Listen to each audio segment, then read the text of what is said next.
This is the 19th season of Bass Talk Live. BTL is presented by Bass Cat Boats, Strike King Lures, AFTCO, Pro Guide Batteries, X-Zone Lures, Shoreline Boat and RV Repair, Spro, Gamakatsu, Big Bite Baits, The Bass Tank, Denali Rods, Beatdown Outdoors, and Sunline. BTL coming at you.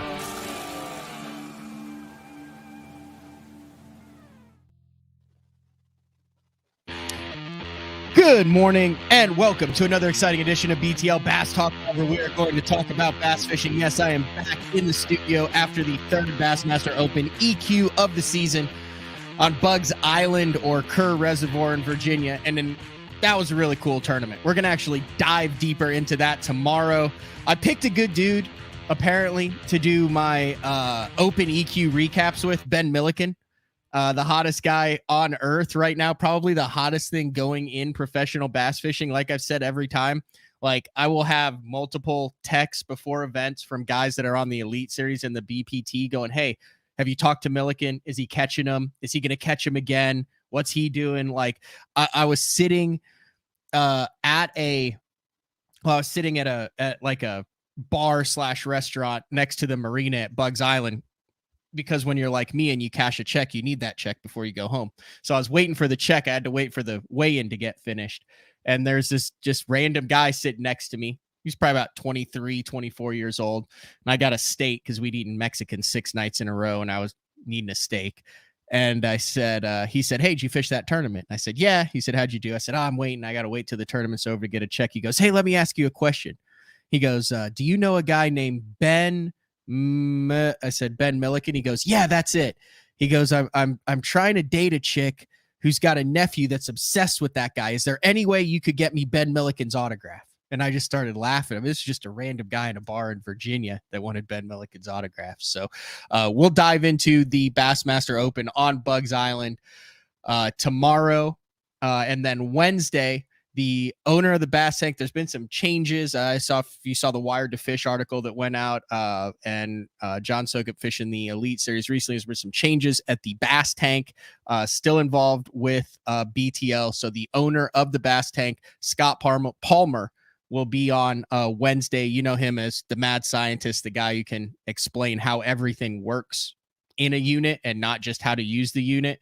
And then also Josh Bertrand, having a solid year, some good finishes. Josh Bertrand from Arizona on Wednesday. And then, as always, day 4 with the man Frank Scalish. Really good show today. I try to get him on at least once a year. Usually it's a little bit more than once a year because he's winning events. That is none other than Tulala, Oklahoma's Edwin Evers. And we got some very interesting stuff to talk about before we get into it. We have quite possibly the biggest freak show in the history of tournament fishing that went down on Lake Okeechobee.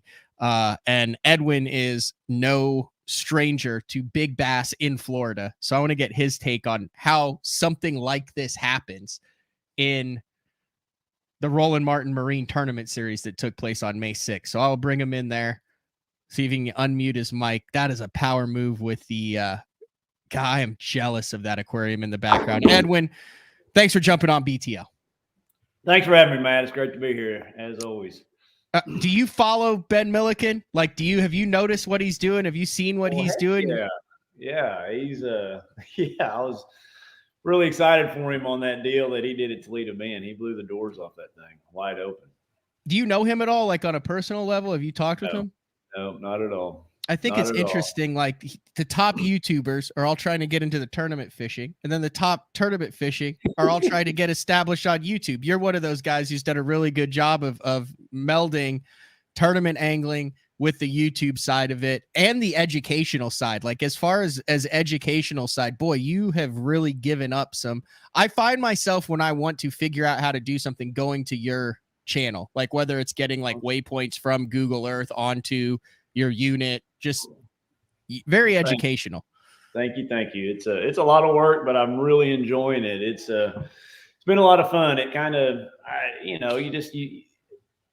I've been fishing so long. It's just kind of giving me something to, light another fire under me. And just hearing it from all the fans, and everywhere you go, you hear people, man, I watch your channel, I love it, and it just makes me want to do it that much more. I'm also excited. What is the status on the new pond, the panfish pond? Because I'm a big crappie, red ear, long nose sun, like all those sunfish I love. So just to clarify, I built 2 ponds. One I'm going to try to put trophy bluegill in. Supposedly I can get them to 2 and 3 pounds, and the one below it I'm going to put smallmouth in. Those are great. Like the bluegill pond completely filled up.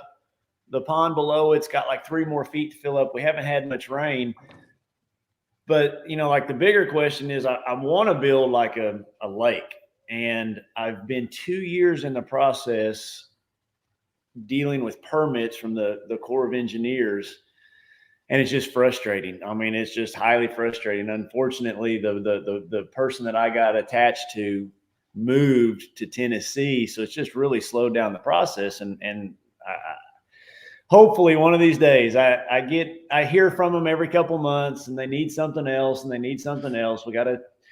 I'm not making light of the situation, but we got to make sure there's no endangered snails out there. We got to make This is on your land in Talala, like out in the middle of nowhere. Yes, sir. Wait, so you're saying you can't just get a backhoe and start digging a hole out there and fill it with water? Like it takes. No, sir. No, really? Sir. Anything over 25 acre feet of water. So if you had a pond, 1 acre, 25 feet deep, or 2 acres, 13 and a half feet deep, anything bigger than that, you have to have a permit. And a lot of permits, like all kinds of permits. Did you know this going into it? No, I had no idea it'd be this hard. I bought a bulldozer 2 years ago. The thing's going to rust before I ever really get to use it. So, no, I did not know this at all. Would you do it again in hindsight, knowing what you now know, or is a pond something that takes a lot more than you realized, starting it from scratch? I mean, it was just terra earth. It was just land, and you were like, I would like to catch smallmouth and bluegill in this space on my property. Those ponds are done. Like they're just little 1 acre ponds. Those are really cool.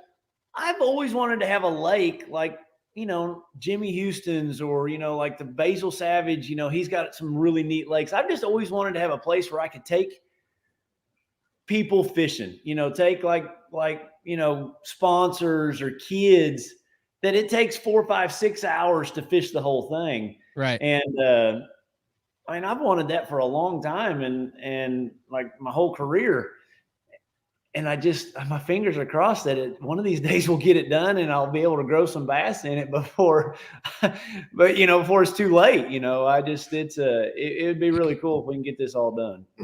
I had Gene in studio a couple of weeks ago. Gene Gillen, Gene, you've known Gene forever, and he was talking about how all the different mixing of strains, like F1s, and then the tiger bass, and then all the different genetic. It would be cool to be able to start it from scratch and actually build the genetics the way you like it with bass. Yeah, I think I can't wait, because that one thing I was told to do from Steve Barden, the guy that's going to help me, is I have to kill. My brother-in-law, Terry Butcher's got a lot of ponds, and my father-in-law. So I got to go through and kill all the bass and bluegill in all those ponds that drain into this lake. Oh, so just so we have the right genetics in the lake, and then go restock everything. So it's going to be kind of neat. Out of all of the, obviously talk about the tiger bass, F1s, aggressive fish. Like you've done, I'm sure, those tank demos where you could throw, as Mark Jeffries would say, a Nike in there and they would attack it. And those are like the tiger bass. Like as far as a tournament lake, where are the most aggressive bass that you've ever fished where you're like, holy cow, you get around one and they just go ham on it? Those herring lakes, and then Murray's fresh on my mind because we came there, but those herring lakes, those are a different breed of bass out there. You can't reel a bait fast enough. You can't, they're all trying to get it. And there's a tremendous amount of pressure on those bass. I kind of feel like Murray and, Clark's Hill, I really like that strain of bass they got in there. It is. It seems like when they're determined that they're going to get it, they're going to, because those are the fish that'll come after it 4, 5, 6, 7 times, especially on top, and they'll just keep coming after it until they get it. Definitely. It's some of the most memorable fish catches I've ever had. Just and probably footage that we've all seen on TVs, just them annihilating those pencil poppers and those kinds of things. Yeah, I still think probably the most underrated championship event ever as far as watching or viewing was Justin Atkins' win on the pencil popper. That was on Lake Murray, I believe. That was just, I mean, dude, he's fishing for what, $300,000, and he's in the championship event, and he just has 4 and 5 pounders just flushing his pencil popper. Like, that's just, and you don't hear much about that event anymore, but that was such a crazy event to watch. Yeah. Yeah, that's right. I forgot all about that one, but you're 100% right. See, you forgot about it too. Bass fishing, or you got to introduce somebody to bass fishing. That's where you want to introduce them to. I mean, my son, I was taking him fishing the other day, and I didn't mean to take you off of your subject, but no, we're good. This big old giant rat bait that I just bought, just trying to learn about it. He's like, Dad, let me throw that. Well, the kid threw it for 3 or 4 hours, never had a bite on it, but never stopped throwing it because he wanted a bite on a topwater. So my story is like, no better way to introduce somebody to bass fishing than topwater fishing. And Justin Atkins, having all those 4 and 5 pounders blow up on a topwater, it's just, you're hooked for life when you have that kind of experience. That's good stuff. My very first fishing trip I ever took bass fishing that I remember was a guided trip to Stockton Lake on the old triple wing plastic Norman buzzbait. I caught 3 bass that day. I was 5th or 6th grade, and here I am today. Like, and I caught them all on a Zipco 33 Classic. Really? Yep. It was pretty cool. The triple wing buzzbait is drastically underrated. I don't have any. Do you? No, but the 3 blade, like, doesn't Strike King make the 3 blade? And I remember one that they've got like rivets in the actual blade then, and it spins. Like, you don't hear of anyone here. No, you don't. This? Let me see if I reel it really slow. Let me see if this is what you're talking about. Is that the one you're talking about right there? Yeah, that's it. It was a plastic blade though. I remember. Oh, that's okay. See the rivets in the blade there. Yeah. Norman, is that? No, that's a metal blade too. Yeah, I remember it was clear plastic, but they also made one that was like, didn't they make one that was like a chartreuse see-through plastic too? That was the one. That was the one I caught him on. Exactly the one. Dude, I legit think I might know a place where those are still on the shelf. Really? Yeah. You need to share that with me. I will share that with you. I will share that with you after the show. I kind of always think that's what really got me started. It is. I mean, that would. While we're talking about getting hooked on fishing and big bass and stuff, I kind of teased this, bringing it in. The Roland Martin Marine Tournament Series, May 6th, out of Okeechobee, and I had always heard. Okeechobee, do you not agree, has been in a weird cycle with water rights and the coast there? And you hear about Scott has kind of taken up the charge as far as getting that water stable. So they have vegetation that clarifies it. The tournaments there have been like, hey, it's really good, but only in certain areas. And Okeechobee might kind of be in trouble. They must have just hit this one dead nuts on the numbers, because in my 15 years of covering this, I've never seen a tournament that even remotely came close to the weights in this event on May 6th.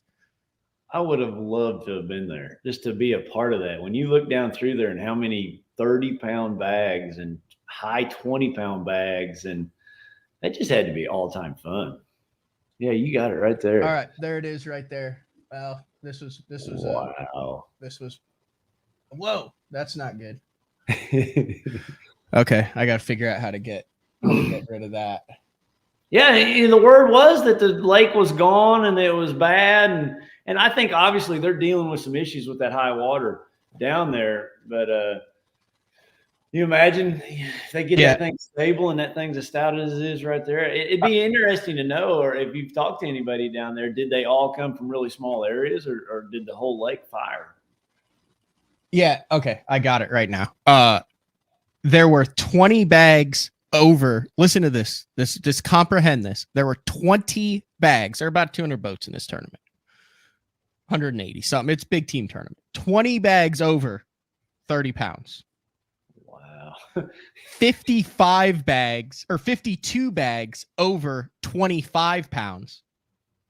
52 bags over 25 pounds and 66 bags over 20. Now, the 66 over 20, I've seen that on Grand and the Nickels before, but the winning weight in that event was only 23 pounds. Yeah. The 52 over 25 is just so incredible.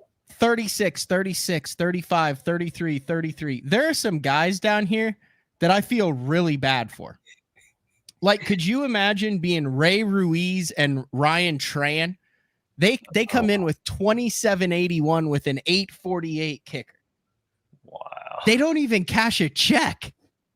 The last place to cash a check was 2846. Wow, that had to hurt. That had to really hurt. They did it with 7-pounders. Yeah, the lead team, the top team, only had 837 with 3682. But look at these weights. This is just absolutely insane. My question to you, Matt, and you fish down there a bunch. Where, that lake will make you look plumb silly. Not, you're doing all you can to catch 15, 17 pounds at certain times. Yeah, but would you not agree that Okeechobee, more so than any other fishery, I've heard both Florida and non-Florida guys say, boy, if you could figure out the middle of that lake, there's got to be somewhere in the middle of that lake. And it's almost like its openness and ocean-like qualities protect it, almost like the timber protects it on Toledo Bend and Lake Fork, regardless of how much pressure it gets. And then you get those magical days where those fish appear. Yeah. Do you not think that there's a big population of 7 to 10s out in the middle of that thing that when the stars align, they come to the bank and they're catchable?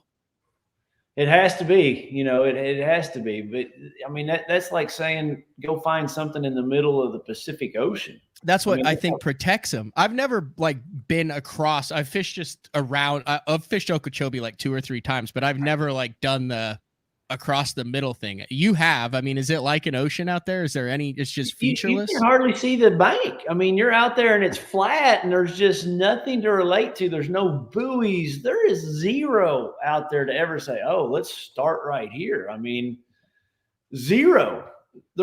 I think over on that east side, there's a couple rock veins that are fairly close to the shore. But the other thing about it is that when I've been across it, it's like Oklahoma mud. You can't see this far. And in my mind, I'm thinking, wow, those fish live out there somehow, some way.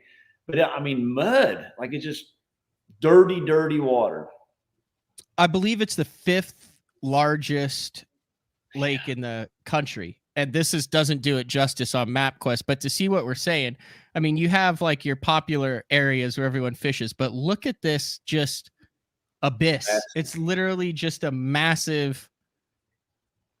I mean, it's like the ocean out there. Look at that. There it is. There's nothing there. Just a giant zero. There's zero. And your depth finder doesn't change depths. I mean, it's not like there's grass out there. But do you think there's fish out there? Do you think that's where they do live, or do you think they end up getting back into? I mean, how does something like this happen when you can have a bunch of stuff where you only catch 15 to 17? I don't know. In my mind, you always hear about people talking about these fish that are really white, and JT Kinney would be a guy that would know way more than I would, that come in from the lake. So there's obviously some that do, but in my mind, I think the lake was really high this year. I think they probably just get away from you. I mean, you can go for probably 4 or 5 miles from the hard reed edge in certain areas of that lake that it's 3, 4, 5 feet deep for miles back through the reeds that you can't access. I mean, there's just no physical way to get a boat through there and fish. And, you've got to think there's just areas and openings and areas back there that those fish could get away from you, and they'd never see a lure ever. I don't know how accurate this is, but Mike Soul is saying commercial catfish netters on Okeechobee catch monster bass out in the middle. Oh, wow. Wouldn't that be something? Could you imagine the next Derby's one out in the middle of Okeechobee, Lake St. Clair style? Oh, wow. Just dripping. Have you ever heard of anybody catching them out there? Have you ever gone back and been like, dude, I caught a 6 on a hump out in the middle? No, I've never heard of anything. Have you heard of anybody even attempting to catch him out in the middle, like You gotta think offshore in people the middle have. of the lake? I mean, people that live down there would have. I mean, I'd love for. I'll be listening to you because I know you're going to get somebody on here that knows.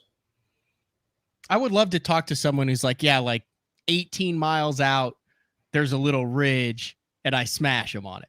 Yeah, that'd be cool. Then we'd all spend the rest of our life trying to find it because it would take a lifetime to try to find it. It's that big out there. Yeah, but with forward facing now, you could actually like take advantage of it and see those pelagics that are swimming around out there. You know, when you go to St. Clair, there is stuff out there on your depth finder that you see that would keep you going, keep you. There's nothing on Okeechobee? No. It's just flat, barren, dead water. I mean, there's areas, but what I know about those rock veins, they're within a mile, 2 miles of the shore. I guess there's stuff out there, but again, it's the size of St. Clair. It is huge. St. Clair at least has like a map of stuff out there. There's nothing on a map that even shows you anything else. Mike says there is a ridge that you can find on Google Maps. There you go. Keep us informed, Mike. It's about 23 miles just across the lake. There's not too many fisheries where you can't, outside of the Great Lakes, that you can get on and not see shore in any direction. Yeah. That's one of them. That is one of them. You also mentioned the high school stuff when I called to get you on the show. I believe your son had some success in that as well, too. And then you were emceeing it, or what do we have going on in the high school world? So the Oklahoma State Championship was this weekend. It's the biggest tournament in Oklahoma, or one of the bigger tournaments in Oklahoma for high schoolers. So the junior side was Saturday. My son won, and his partner, Grady Vogel. I don't know how to describe the feeling and the excitement. And just to back up a little bit, to tell everybody, when me and Coach Salt started this high school fishing team, junior and high school fishing team, I was talking to Rick Emmett. I think you know Rick. Used to be at Bass Pro and now is the jury team. And I was just asking for some guidance and some wisdom. And it happened to be right when I picked my son up from school. And Rick was talking about, yeah, I'll recruit your son when he gets to be of age. I said, Rick, he's not going to be on it. You know, I'm doing this high school deal just for all the kids here in the community. Well, I hang up. Dad, I'm going to be on your fishing team.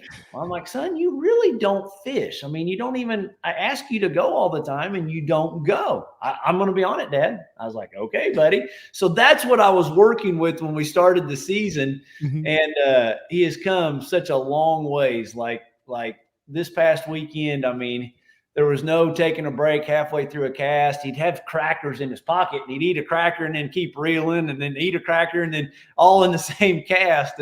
And this weekend, like he just had a lot of fun. Like he was really involved and engaged, and his partner Grady Vogel, he's a great angler. Like he can flip and pitch, and they've made a really, really good Edwin team. Froze, you're back. Oh man, no, you're back. You just froze momentarily. I was pulling up the post there. That was on Saturday. That was on Grand. Yeah, it was on Grand. Oh, they had a pretty good sack. Those looks like some really nice ones. Yeah, they did really good. It was really, really exciting. And then Sunday, I boat captained for another high school team. And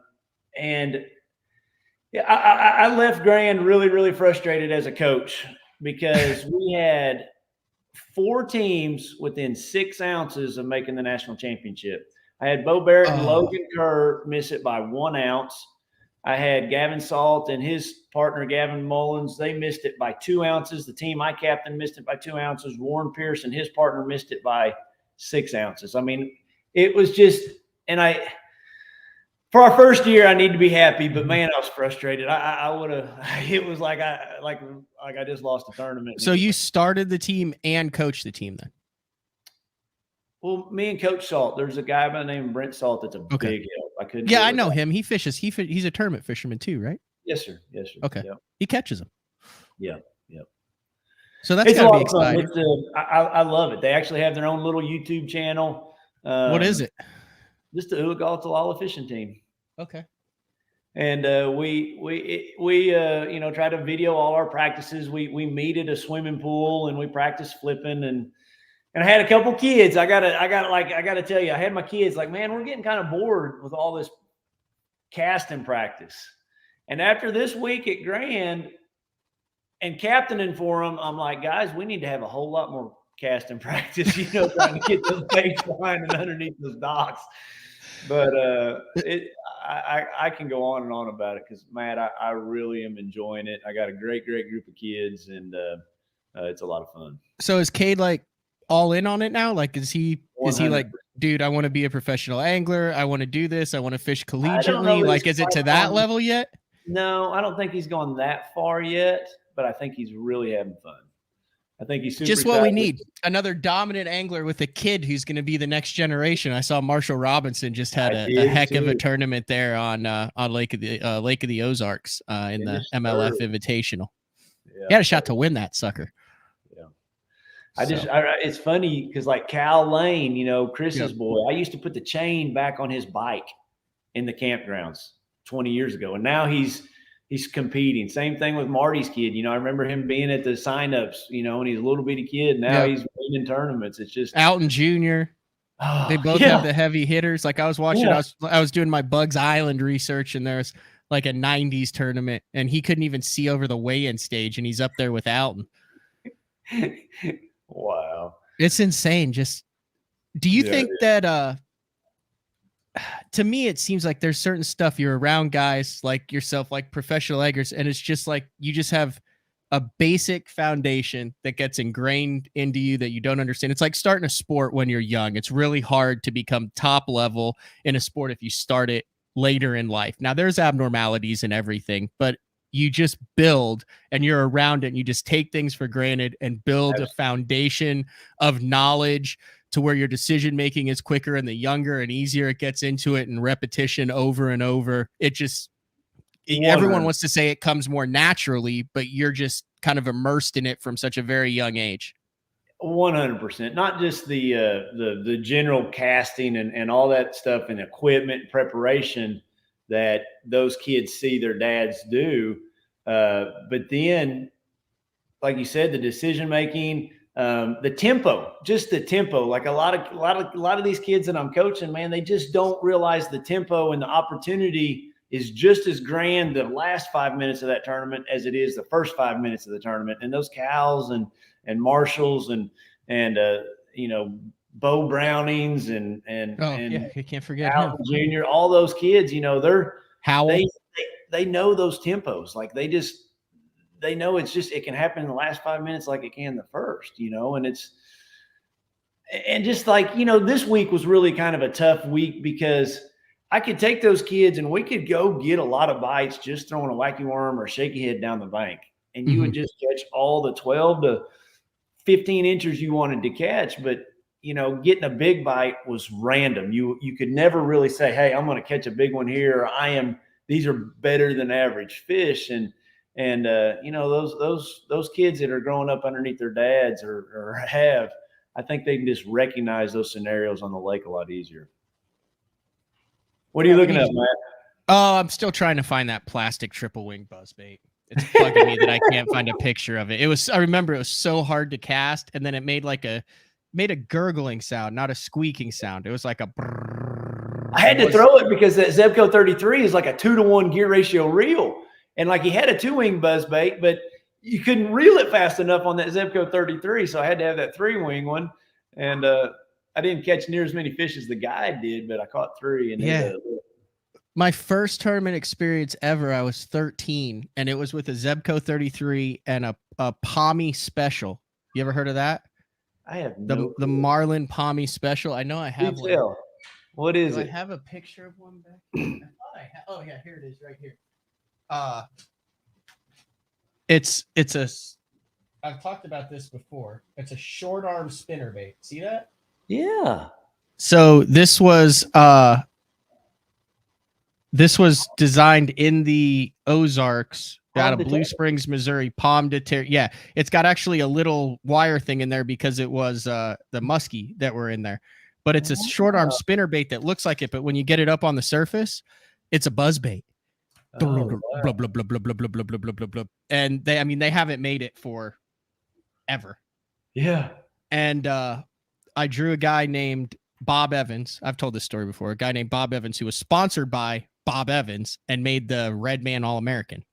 Oh, wow. And he had me throwing this in a youth tournament that I'd signed up for. And I had Gorilla Braid on a Zebco 33, and I was throwing this, and we finished 5th in the first tournament. So that was my first tournament fishing experience, but it was, a topwater, same thing with a Zebco. Before we take a break, what's the story with the aquarium? You just spend too much time at Bass Pro and it felt like home, so you decided to bring Bass Pro to the Evers residence? I just liked it. It's a lot of fun. I've had some really cool fishing there through the years. I've had it for a long time. We had it in the previous house before the tornado hit our house, and it didn't get damaged, and we moved it in here, and it's fun feeding them. I don't know what else to say. It's just, how many gallons is that? It's about 1,000. Oh my gosh. Do you have an aquarium guy? Yeah. Oh yeah. Like a pool guy, the aquarium guy comes in, make sure everything's good. They clean it and everything. He helps me a bunch with it. In those windows, you can see those 2 circles in the back. That's in the guest bedroom. There's curtains over. But it's really cool. I just love feeding them, like catching bluegill out of the pond, and it's just fun feeding them. And you would be amazed. Like I got to get some videos of it, but they will pin a bluegill against the bottom, and they will eat that. Let's say a little bitty bluegill.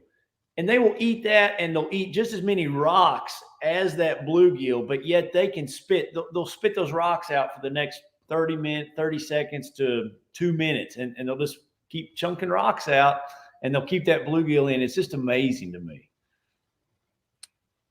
Nate would like to know, have you ever noticed when your aquarium fish are active, is the bite better out on the actual water? Like, did you notice barometric pressure changes and moon cycles and stuff on your aquarium fish? Man, Nate, I'm embarrassed to tell you I don't study it that hard. I should. I've never looked at the aquarium, then go fishing, or looked at it when I get back home from not catching them. Yeah. I always need more excuses why I didn't catch them, and I should do that. But no, I don't. I don't study it that hard. I should, but I don't. Well, I mean, you look at your resume, I think you're doing just fine. You're back to you snuck in last year. You had a 40th place finish, I believe, in 2022, and wasn't Red Crest on Grand too? So you barely made Grand last year. No, 40th barely got me into Norman. Oh, barely got you into Norman. Oh, where you finished 3rd. Yes, sir. Okay, but you're back on track this year. 8th at Heavy Hitters. You have a 17th in stage 1 and stage 3 with a 24th. So you're 7th overall in the Angler of the Year, like I said, with the 3rd place. We'll talk a little bit more about the season, and then we'll get into some glide baits when we come back. It's Edwin Evers, Monday, May 8th on BTL. We'll be back right after this. The new Puma STS has been redesigned from the ground up. With the angler, design, function, and performance in mind, nothing on this new offering was compromised, and the only thing carried over from the previous version is the name. Based on the Soft Touch series hull that started with the flagship Jaguar, this new model is nimble and performs incredibly well at all speeds with either a 250 or 300 horsepower engine. Featuring a new 96-inch wide-body footprint, this hull measures out at 20 foot 7 inches in length. Industry-leading design coupled with tournament-winning performance. The Puma STS from Basscat. Feel the rush.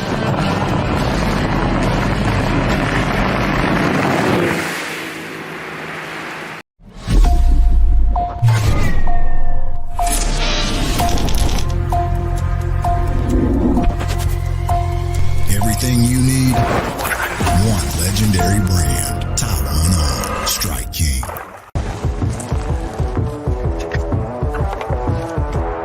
So I'm a big guy, a lunker, a 2-sandwich eating kind of man. And on behalf of all of those bigger, I gotta say it once and for all, it's bad enough that the fish look smaller in our hands. The last thing we should have to worry about is getting quality outdoor clothing that fits. AVCO, any fish, any water. Elite Series Pro Daryl Gleason here. My Pro Guide batteries keep me going on those long tournament days and long practice days. Always plenty of juice, never fail. The best part about Pro Guide batteries, it's the people behind the company. They have over 40 years experience in the battery business, keeping all of us fishermen out on the water longer, catching more fish. Check them out at ProGuideBatteries.com. What's up, Bass Talk Live fans? Brandon Polnick here. And ever since I won a couple Bassmaster Elite Series events on X-Zone Lures, I've been getting a bunch of questions of what makes them so special and different. And really, the truth is, it's in the details. The little details, things like no cheap fillers in their plastic. That gives you more lifelike action, more realistic and vibrant colors. But don't just take my word for it. Go to www.xzonelures.com and check them out for yourself. Have you considered purchasing new electronics for your rig? The type of mounts you choose to protect your investment should be part of the decision-making process. No matter if you prefer 1, 2, or 3 graphs up front, Beatdown Outdoors has a solution for you. Adjustable, versatile, rigid, and made in the USA. What's your ultimate electronics setup? Check out the full selection of Beatdown Outdoors products by visiting beatdownoutdoors.com. All right, welcome back, BTL on a Monday. Have you seen that I'm sure you've got, dude, you are sponsor loaded to the hilt, so I'm sure that you are. Oh, that's really cool. Justin McClellan, he's part of that deal. And, yeah. That's a really cool deal. I need to look into that a little more.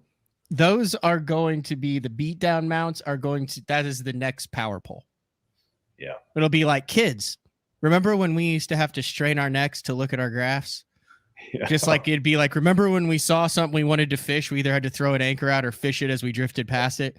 Yeah. You'll just take it for granted. They're really cool. Now, I don't ever hardly use the actual like full extending thing all the way up unless I'm crappie fishing. But I will bump it up like 8 inches off of the deck because you can kind of run with it like that. And it's amazing just that extra separation that you can get. It gets it closest to you. And that little muscle, whatever this muscle is, right? The one that you need to, they're right there. Yeah, where like if you touch it, you're like, that doesn't get tender anymore now because you're not like straining with your head down. I went to a 16-inch screen up there to try to help with it a little bit, but so that it would probably save an angler a lot of money if you went to that 12 and just raised it up. That would be a lot better deal. Yeah, 100%. All right, let's get into your year. Back on track in the top 10, basically a little bit over a third of the way through the year. Solid finishes in both heavy hitters and red crest. Feeling good about where you are heading into kind of the meat of the season, Edwin? Absolutely. Yeah, it's going good this year. Just kind of, I don't know, just wasn't as focused as I needed to be the last couple of years, and just reprioritize some preparation things that I always did, and just not leaving the house in such a rush. When I leave the house, I feel like everything's ready, and that's kind of just being. I tell my kids all the time, it's fishing is so mental, and when you leave the house and you're hooked up to your boat and everything's tied on that you think you might ever need, and every backup lure's possibly in the truck, and all the hooks are sharp before I ever leave the house. Like I'm a guy that prepares, it will take me all week this week to get everything just dialed into what I want to have ready to go to Gunnersville, and then hopefully go spend one day at Grand, just fishing some of those baits. I do that a lot. I'll even tie a bait on, like I'll tie one on and I'll go fish with it in the pond for 5-10 minutes just to, I don't know. It just kind of, I just do. And the decision-making, everything's been going really good this year. What is left for you now? What's driving you? I mean, you have pretty much what titles don't you have? Seriously. Cause you've got a classic, you've got a red crest, you've got as far as major wins, you've got regular season wins on both BPT and Elite Series. What do you have at AOY wise? Do you have an AOY yet? I do on the Bass Pro Tour side. Okay. So literally it's like you and Hackney who have pretty much everything except one. Like Hackney doesn't have a classic. So the only thing you're missing is a Bass AOY. Yeah. I just enjoy it, Matt. I'm having a lot of fun. I'm just having fun. And so if you're having fun, why quit what you're doing? I love the competition aspect of it. I've been staying with Ott and Andy this year and enjoying hanging out with those guys. They're a lot of fun to be around on your off days and at the night when you come in. You probably, you know what I'm talking about when you're staying with some guys that you're having fun with and enjoying it. What drives me on? I want to win the next tournament. Who doesn't like winning? That's a fair point. Do you think you'll ever win on a glide bait? I should have won on a glide bait at Norman. This is how inexperienced I am on it. I put it on the biggest rod that I didn't know. Like maybe I should have went all the way up to the flipping stick, but I had it on a 7.3 heavy rod, and I'm not going to talk about fish lost, which happened, but just the accuracy of casting that bait. I've got now a prototype rod that Bass Pro's building, and another rod that I'll just say it's Dobbins, like the West Coast, the Guru Dobbins guy. Mm-hmm. I can now throw that bait where I want it to go. Like accuracy, like when I was trying to throw it with my rod, I couldn't get it where I needed, or if it'd take me multiple casts, or, then by the time your boat's out of position, or you might hit the dock. And heck, it could have been one at Norman, in my opinion, on that bait. It just could. I know Brian, had a pretty good lead the final day, but if the people that would have seen what I saw on my boat, I learned a lot that event. I don't know if I told you this or not. I went and I fished with a kid that had given me a KGB glide bait 2 or 3 years ago. I didn't think anything of it. I just thought it was super nice of him. And I put his phone number in my phone, and I called him. And I'm sitting here at the house like I am now thinking about Guntersville. Well, I was thinking about Norman, and I was like, man, that bait there would probably separate me from the crowd as far as getting a bigger bite there with as many bites as I expect to get there. And I called him up, and I said, man, I need you to teach me about it. So I drove to Arkansas. I went fishing with him on some of those lakes in Northwest Arkansas, and he really got me going on it. And big thanks to him, because I wouldn't be doing it without Cole. Really? Yeah. Dude, that's I don't think people understand. Like, you're Edwin Evers. You have millions of dollars in winnings. We just talked about you've won everything, and you're still that ate up with learning about it. To call someone up, to go down and help. That is a big time lesson right there. Big time lesson that anybody listening to this can learn a lot from as far as becoming a better, well-rounded angler. Yeah. Cole's the man on it. Like he is for a kid. I think all those younger generation is, but Cole is like, he can throw a glide bait. I learned a tremendous amount. I still call him to this day every now and then, just run different scenarios by him and ask him, hey man, what I got this scenario. What do I need to do different? And he'll tell me. Why do you think it has not been up until the last couple years that this thing has taken off at a national level? I remember what was the Elite Series on Bull Shoals? The one Christie won with the spook around the bushes. Yep. Poche had a really good. Do you remember what year that was? I could look it up. I have a computer 15, right maybe here. 15, 16, yeah. 17. Okay, so like 10 years ago. Yeah.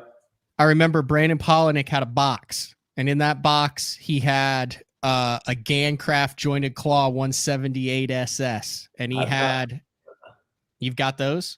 I bought all those 10 years ago. Yeah. And he had I've got the Roman made. Yep. Japan. I was over in Japan 12 years ago. I bought some Roman maids. I've had them all in my box. So why now is everyone pulling them out and doing stuff with it? It's not, YouTube has been around. You've seen Tactical Bass, and this stuff has been out there. It's not like, oh my gosh, this new bait, but why now is it being utilized in the tournament scenario? And very rarely before, we've seen big soft swim baits, obviously Steve Kennedy, Skeet Reese, Byron Velvick on Guntersville and Clear Lake. You had Carl Jacobson with the glide 5 years ago in the Open Championship. We've seen a little bit up north in a fish here and there with Polinick on the glide. We've seen a little bit here and there. But why now all of a sudden is it, there's 7 of the top 10 guys that are incorporating this into their arsenal? Couple questions, couple things. Like, one, I just didn't know any better. Two, I thought it was like a big fish bait. I think the baits have gotten a lot better. I think they've gotten easier to work. I think they've gotten probably more accessible too to the general public. But I think there's quite a bit of deal to working those baits, especially some of those earlier ones. I tried those Roman maids and I fished them. I just didn't know when or where. And it's probably my own fault for not maybe studying Ben Milliken a little bit more, or maybe the information wasn't out there. Mm-hmm. I just didn't know when, where, and what to do with it. And it takes different equipment than I had in my arsenal to even throw the silly thing. Like Cole said, man, you got to throw it on 25. Oh, I can throw it on 20. I mean, heck, I lost my bait. I had two of them. Mike Buca sent me two of them. I lost one of them. It broke me off on a fish. Shouldn't have. No. You're casting it, so it's heating up your line 2-3 feet up. The next one I lost at the end of the elimination round.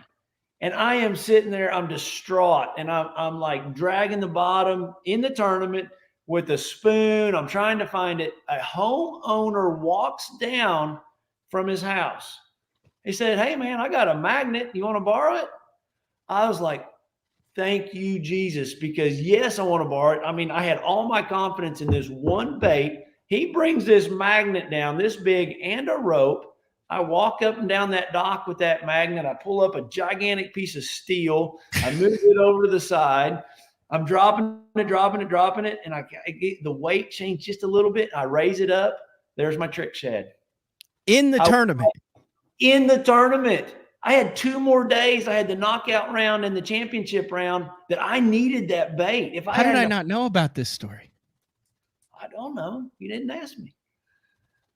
How long did it take you by the time you broke it off to the time you got it back? Probably 30 minutes. No way. And instead of just saying, screw it, oh my gosh. I really wanted that bait back. Yeah. You don't understand. I was almost to the point of swimming, but it was deep and it was cold. I really wanted that bait back. The next day I had them all on 25. Yeah. It was. It was just, you just broke it off like on the cast just because of the momentum of the bait. Because I was torquing it so bad because my rod wasn't stiff enough. I got you. And it's just heating that line. Oh yeah, I can't imagine that. Everyone's had that one bait, whether it's a crankbait that's rutted right or a jerk bait that's right, and then you have that sickening feeling the moment you realize that you've just made your last cast with it, and then you're like, "Why did I make that cast? Why hadn't I retied? What?" And you don't think you can catch them on anything else. Yeah, I in my mind that was a really important bait for me. I caught fish on a lot of other things, but I wanted that bait. Mm-hmm. The Glide is a very interesting bait. We've seen Spro that is partnered with KGB, and they've been working for a couple years now to get that Chad shad just right. I think they actually just had the first, run to the public that went out. Right. You're very influential with bait designs and with Pure Fish at a number of different companies. But when it comes to making a glide bait for the masses, so to speak, that is a very, very challenging thing to do at that level. And I think that I would obviously say the most popular one would be the S Waver 178 in the SS, the slow sink with River to Sea. But is that something that your brain's working too on how can we develop this and stuff? But I just know that with the internal weighting and the way those things work, and as obsessive as the glide bait guys are, it's really hard to mass produce those things and keep everybody satisfied. It is. I think that's why they're so hard to get, because there are some really good ones, that people are making in their garage, and they're selling all of them they can possibly sell. Like, in 2 minutes. Yes, they're gone. and the only way you even know about it is if you happen to follow them on Facebook or Instagram or whatever it is. I was talking to Matt Reed the other day, and Brian Snowden, a buddy of ours, he's making them, and he won't even get Matt Reed one because he's selling so many of them. I mean, it's just like, and I called Brian. I was kind of wanting one too, and I'm like, I guess he just can't keep up with all the ones that people are already asking him to build. I went and shot some stuff for for Brian Snowden a couple years ago at Table Rock, and it was like I was going to get paid to do it, and I ended up no cash, but I got a barely legal first run Vixen in lime ice, never opened in the package for 2 days of work. I thought it was the steal of the century. Wow. It's literally in my living room on my trophy cool. case. In my trophy case in my living room is that unopened, barely legal lime ice Vixen. First run. Remember where it had the chick on the front? Question you, Matt, on your love for the sport, the industry, when you take payment for 2 days of work for a lure in a package and then fish with it. I'm waiting for there will be an event where it's going to play, but it has not yet. It is not yet. You think the glide bait is just going to continue to become more and more mainstream, or do you think we just had a kind of a little run of events where it played and it's always going to be kind of in the shadows and then rear its head every now and then? It's so addictive to throw. I mean, it's just so addictive to throw. So I think it's going to be always on everybody's deck. I think it's just a tool that we're going to use, just like we've got a black and blue jig rigged up for that one laydown 10 minutes to go. You know, I think we're always going to have a glide bait on our deck, probably a couple different ones, you know, one to fish out deeper and one, you know, for a shallow situation. It's going to be on my deck, I know, going forward. All right. Let's change directions here. And I've wanted to talk to you about this, and it is fish becoming accustomed to certain forward-facing sonar baits. I've had numerous conversations with guys about this year. I've experienced it myself. You're a guy who's won hundreds of thousands of dollars with a jerk bait and your active target. And to me, going around to these fisheries that are receiving pressure in the opens with 230 boats, you can go drive down any lake and it doesn't matter where you are. There's guys doing figure eights with a jerk bait, throwing at suspended fish. And dude, they're not eating it like they used to. Mm-hmm. Have you noticed that? I have. And what I've noticed is I feel like there's a certain distance there that they're feeling the presence of that. When you shine that active target or your live scope over there at those fish, in my mind, I just have to feel like they feel that pulsing, that noise of that, you know, when you get certain, you know, 20, 30, 40 feet to that fish, especially on fisheries like Fork or Rayburn or areas, you know, probably even Grand. When you're shining that thing at those fish, they've been shined at so much, they swim off. Like I cannot tell you how many times I get up on a piece of structure and you see 2 or 3 fish swimming off. And I know they're bass. I mean, I haven't even made a cast yet and they're swimming off. They didn't do that the first couple years. No. So do you think that they're now being targeted? So they're feeling the boat, the wave slap on the boat, the trolling motor, maybe you're pinging from the 2D and now they know that they're associating that with something negative? Or do you think it is the forward facing sonar? Like I still haven't, I guess I could ask Scott Palmer on Wednesday from the Bass Tank when I have him on here, but you have any research on what is actually going on what is shooting out in front of the boat, if there is anything discernible? Like, because it's not like a tick, tick, tick or a ping that you could hear, like, you know, when you've got your normal transducer out of the water. You don't think it is a tick, tick, tick? I mean, I don't think so. You can hear it? I feel like I hear it when I stick my ear down to that active target. I hear the ding, ding, ding, ding. You do? Yeah. Okay. You sure it's not your 2D? I turn everything else off and then I stick my ear down there. I could be wrong. Okay, Maybe so there is. Okay. Off, but I feel like it's coming out of that transducer. So their feet, and you think they hear it? They hear it, or do you think it's something other weird 6-dimension detectable thing? I don't know that they hear it, but they feel it. Like they're like, I don't know. You're asking me something but in my opinion, we're hypothesizing here, Edwin. Okay. In my opinion, yes, they feel it. Like I am scared to death to get too close to things. Like it drives me insane at Lake Fork last year. Like and looking back at the event, it cost me catching more fish because I was trying to stay so far back off of them and be real stealthy. And I do. Whatever reason, I've got something ingrained in my brain that I think they feel that presence of that ticking going forward.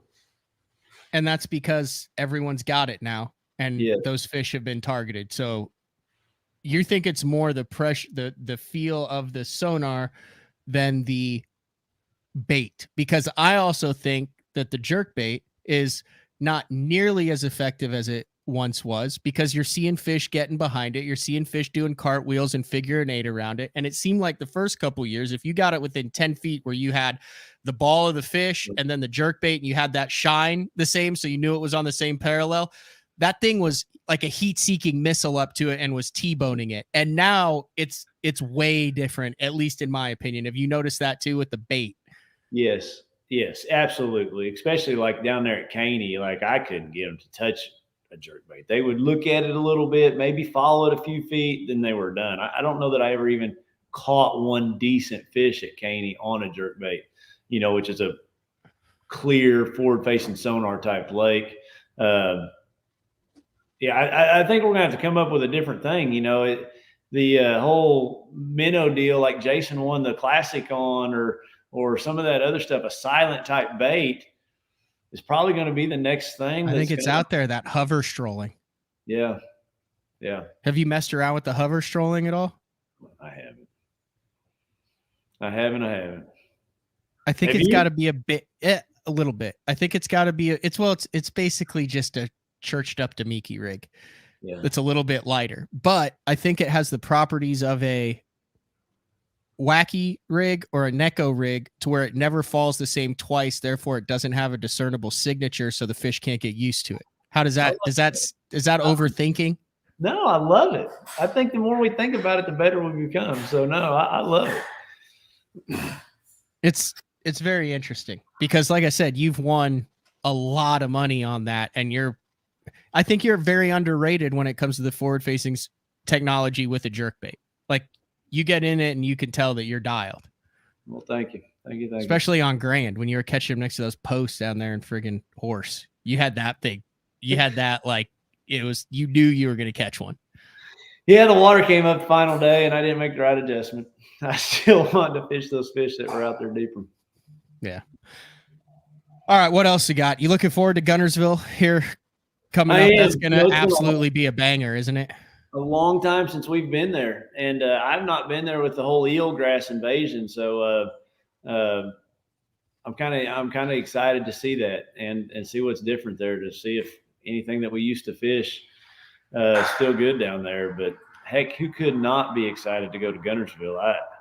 I've had some great tournaments and a lot of fun there. All right, so I've got the Open coming up on Wheeler, which I know nothing about, but in my limited research that I've been able to find, same thing there, eelgrass galore. Really? Which I don't really know how to fish. I guess that's a whole thing on the TVA now. A lot more eelgrass on the TVA than there had been, because it's all somewhat connected. If you said there's an eelgrass invasion going on at Guntersville, that would really, in my mind, help Wheeler a bunch, because it never had. Apparently, it's fishing phenomenally. Yeah, I have no idea how, but apparently it's the deal right now. It's the best lake on the TVA chain. Really? Yeah.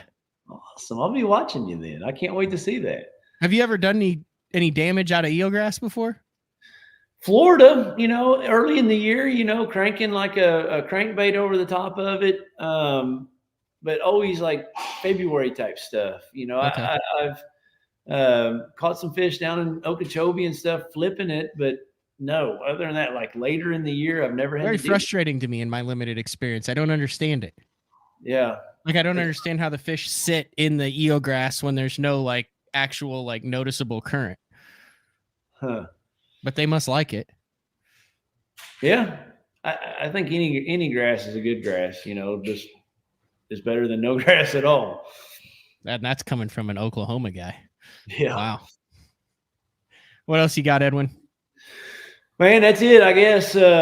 Just glad to be on here with you, Matt. Enjoy following you, and you're the real deal with this Bass Talk Live, man. It's a I don't always get to watch you live, but I sure enjoy listening to you as I'm driving to the next event. It just catches me up on all the news in the fishing world. Man, you're knocking it out of the park. And we all miss Mark, but you've taken it to a whole nother level, Matt.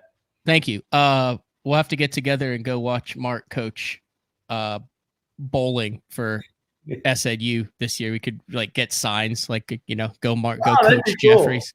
He's got jerseys for all of them. He's got a recruiting budget. He's been really particularly heavy up in the northern states. Apparently that's where the high school, but just like you are recruiting for the high school fishing team, he's literally has a recruiting board of the bowlers that he wants from each state. He's got like his linchpin guy. He has to do the female and the men's side. He's got the locker room dialed in.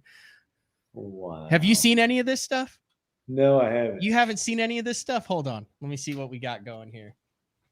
I know coaching the high school team, my poor dip net's like 2 foot shorter because I'm gnawing the end of it, sitting there just wanting them to make a cast next to a log and they miss it by 2 foot it is the hardest thing I've ever done coaching, trying to coach people fishing. It's crazy. Holy cow. There's been some massive upgrades to the SNU bowling website. We're sharing the screen here. So tell me what SAU SNU, Southern Nazarene University. Okay. Like it's the real deal. Like he's competing against, like, this is a top level. He's the head football or head bowling coach. They gave him a salary. They gave him a recruiting budget. It's like a new sport for the school. I went to his announcement deal. Like all the news stations were there and stuff. And Jeffries goes up there and gives his little spiel about how proud he is. So this is the bowling. Look, there's all their jerseys. That is cool. There's the women's team. This is the bowling alley or the. You know he's loving that. Oh, he has to be. Yeah. Look at this. Is this not the most vintage Mark Jeffries video ever for SNU bowling? Yeah. That is cool. There's the locker room. He's got the names of the guys up there. He's got a film room. I'm embarrassed to say I did not know there was collegiate bowling. Oh, dude, it's big time. I didn't know. Look at that. Look at the graphics. Huh. The lightning bolt in it. The Crimson Storm is building. Oh, yeah. That's cool. That's cool.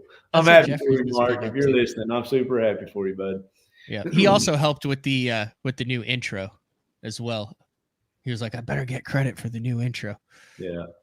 So, all right, Edwin, I'm going to let you go, take a final break of the show, and then come back, wrap things up, and kind of preview next week. But like I said, a rare off week for you guys in between. You have so many of you guys that are fishing the invitationals and the BPTs, and then mixing and matching, throwing in Toyota series. That it's hard to find a week where you're actually just home hanging out. Oh, one more question. What is the pecan season? I had a couple people ask about that. That's still rolling? Oh yeah. Well, we hopefully you start harvesting around, October 15th. So we'll have fresh pecans, usually around November 1st. We made it through all the late freezes in April. It's looking really, really good. So I was just out there last week. Very nice. All right. Thanks for the hour of time. Much appreciated, and expecting big things out of Guntersville. I think the last time you fished Guntersville had to have been the big, or like for a regular, would that have been the big Bastrix event where the 7-inch Bastrix were out, and that was the deal. I think Skeet and Derek Remitz was throwing it. Velvic was throwing it. Yep. The only reason I know that is I went through my I was cleaning out some stuff in my garage, and I came across 5 packs of those original OG 7-inch Bastrix. Are they still good, or are they all super oily? Okay, so 2 packs are really oily. 3 packs are gold. I don't understand what makes those old Bastrix oily or normal. A bunch of them too, and they're just like.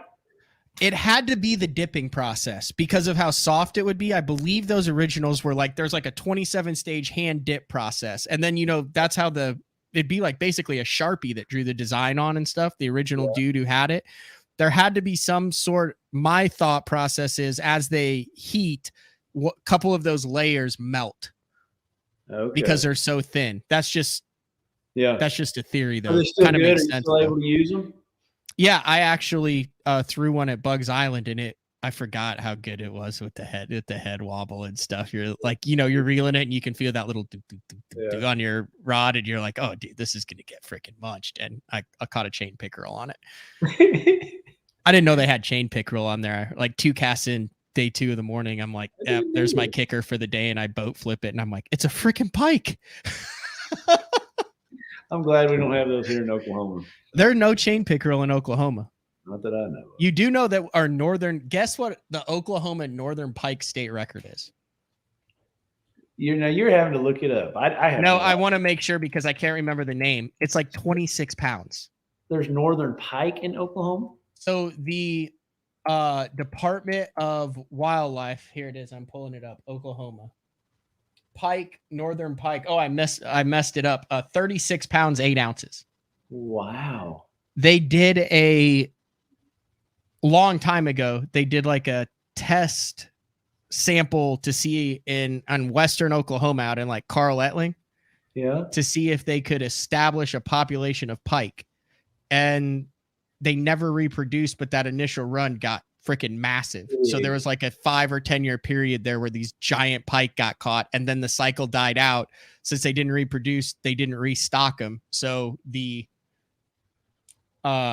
Raymond Fernandez's 36 pound 8 ouncer in 1976 out of Carl Etling, which is that's a freaking big pike, Edwin. Giant pike. It's a duck eater.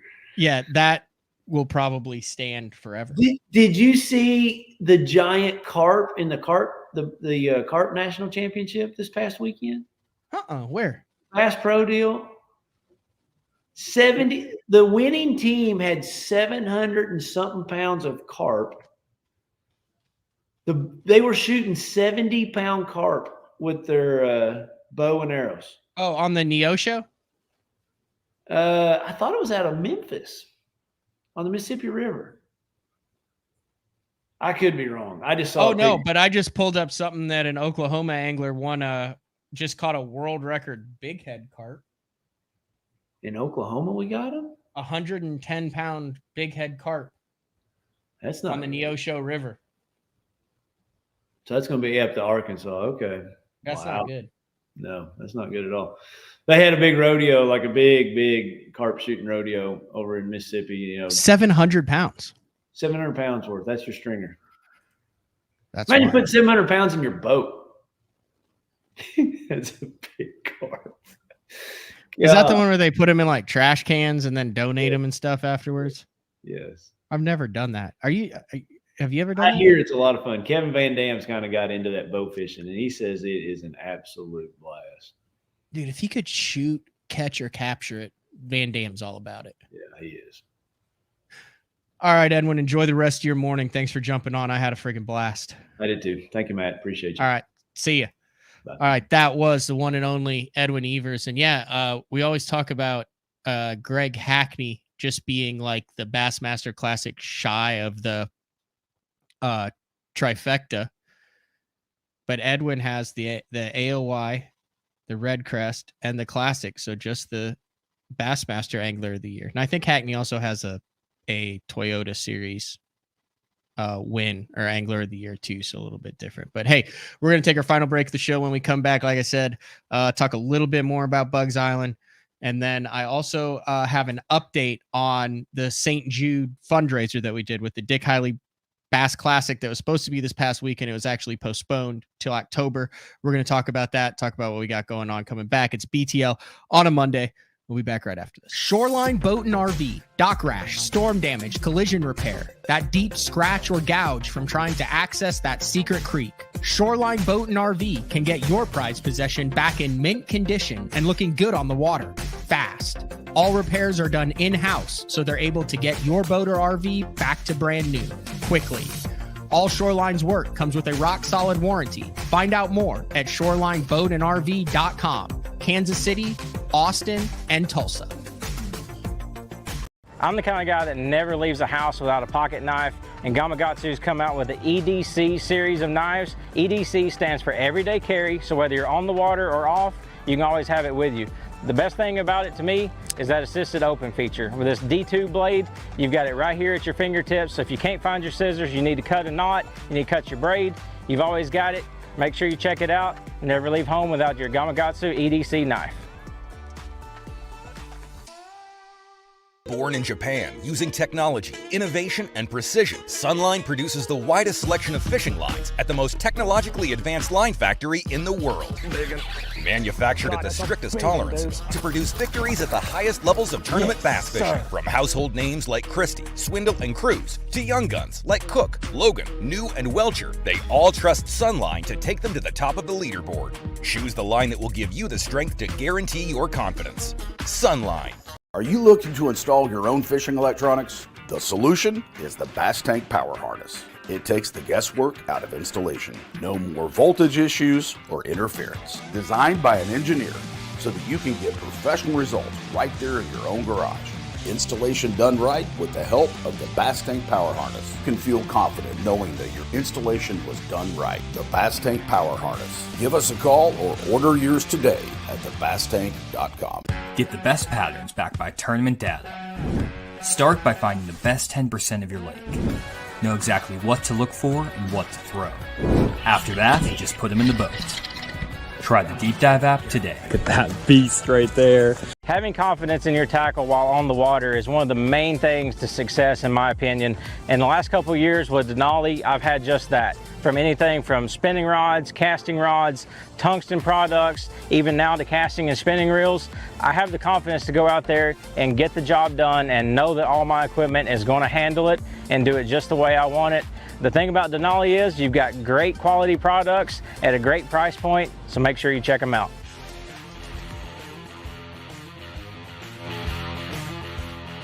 All right, wrapping things up here on a Monday BTL. Back in the studio for a week before I head right back on the road for the 4th Bassmaster Open EQ of the season on Wheeler Lake. Wanted to give an update on the Dick Hiley St. Jude Bass Classic that many of you purchased a fundraiser t-shirt for or donated directly to the cause. That was scheduled for May 6th and 7th, which would have been yesterday and the day before that. And I was going to go directly from Bugs Island to the Dick Hiley St. Jude Bass Classic up at Wabasha, Minnesota on the Mississippi River, fishing with Adam Bartuzek of the Crappie Chronicles and Toyota Series fame now after a second place finish at Kentucky Lake a couple weeks ago. But that event was postponed due to like record high water. Like everything was underwater there, completely unsafe boating conditions. They had no option but to postpone that. They believe they're postponing it to October. But that being said, I wanted to have a massive shout out to the BTL listeners who supported it. In total, so far, we raised $2,919 in t-shirt sales directly to the St. Jude Children's Research Hospital, and total $9,054 through donations and the fundraiser that we did in February in Minnesota. So blew away our totals. I think we did about 6,000 last year between Adam and myself. So 9,000.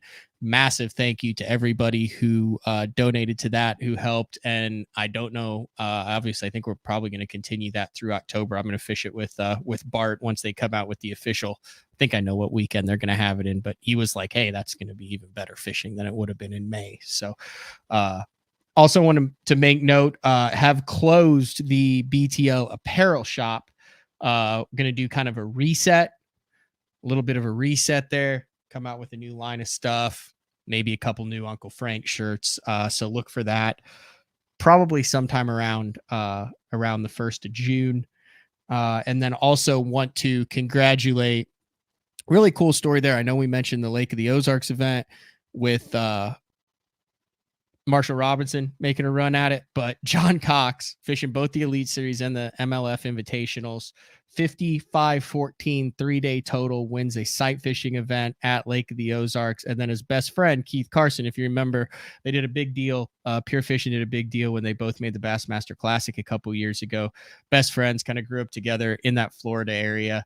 Always dreamed of doing this. Obviously, Keith Carson's incredible angler in his own right. MPFL, MLF Invitationals, but John Cox and Keith Carson, best friends since childhood, go 1-2, 55-14 and 54-13. And I think we all know how good John Cox is, but a little stat that I kind of found that I don't think many people realize. I haven't seen it mentioned anywhere else. This is a win on the Tackle Warehouse Invitational. So I'll go on all the way back to the FLW Tour days. He has won one of these in 4 out of the last 5 seasons, a win on the Invitationals. And when you think about that schedule only including 6 tournaments a year, it's pretty dang impressive. Pretty dang impressive for the one and only John Cox.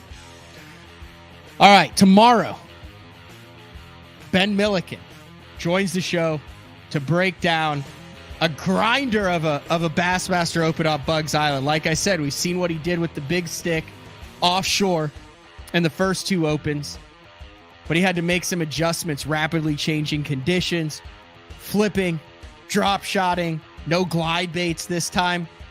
How he got it done to remain in the mix. I think he dropped to 5th overall in the standings, so they had like a 60-something place finish in the Open EQ on Bugs Island, but he will break it down tomorrow. And then Wednesday, Bass Tank owner Scott Palmer and Arizona's Josh Bertrand. That's all we got for a Monday, everybody. Good to be back in studio. We will talk to everybody tomorrow. See ya.